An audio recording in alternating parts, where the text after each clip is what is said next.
post-traumatic stress disorder. And I think that's a real sad commentary on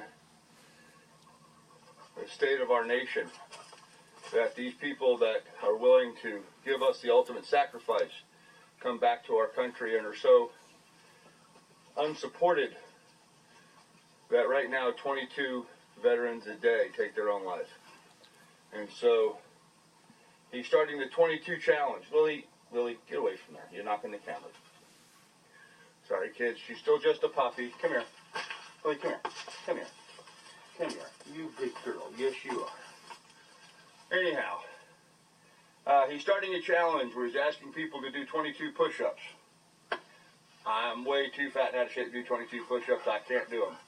I will get back into shape, Bear, I promise you that, and I will do them eventually, maybe a year from now. I'll work on it. But for today, I thought a little 22-gun salute might be more in order. And so I'm going to do this in conjunction with the Soldier's Prayer by Ronald Reagan.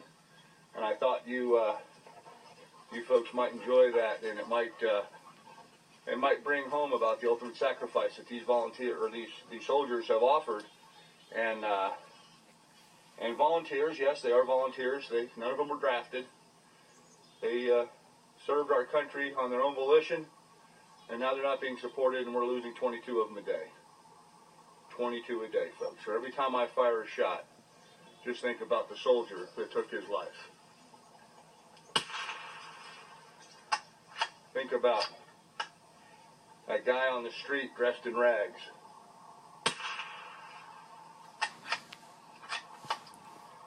Think about the guy in the VA hospital with his legs blown off.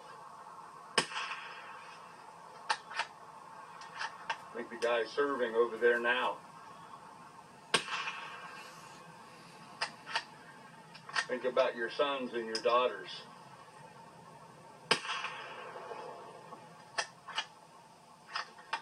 Think about your grandchildren.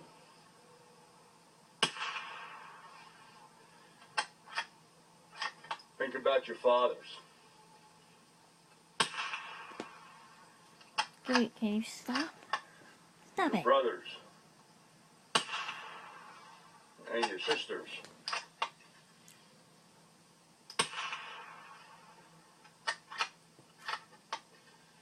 And their families. And their children they'll never have.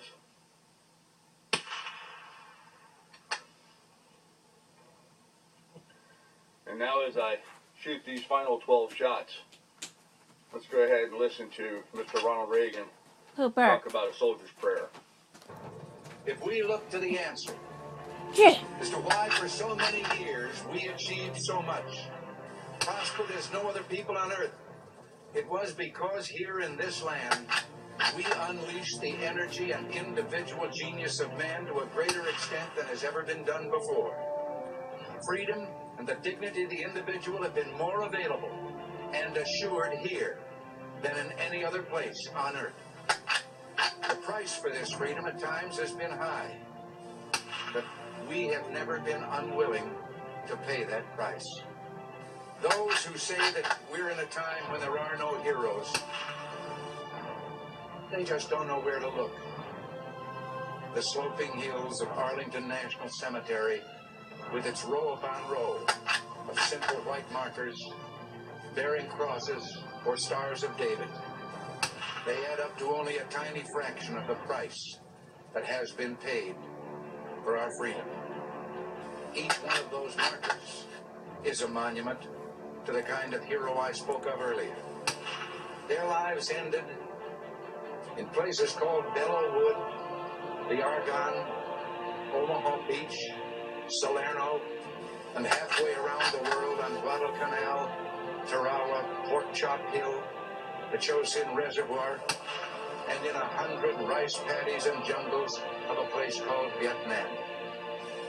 Under one such marker lies a young man, Martin Treptow, who left his job in a small-town barber shop in 1917 to go to France with the famed Rainbow Division. There on the Western Front, he was killed trying to carry a message between battalions under heavy artillery fire. we're told that on his body was found a diary. On the flyleaf, under the heading, My Pledge, he had written these words: America must win this war. Therefore I will work, I will save, I will sacrifice, I will endure. I will fight cheerfully and do my utmost as if the issue of the whole struggle depended on me alone. We must realize that no arsenal or no weapon in the arsenals of the world is so formidable as the will and moral courage of free men and women. It is a weapon our adversaries in today's world do not have. It is a weapon that we as Americans do have. Let that be understood by those who practice terrorism and prey upon their neighbors. As for the enemies of freedom, those who are potential adversaries, they will be reminded that peace is the highest aspiration of the American people. We will negotiate for it, sacrifice for it. We will not surrender for it now or ever. We are Americans.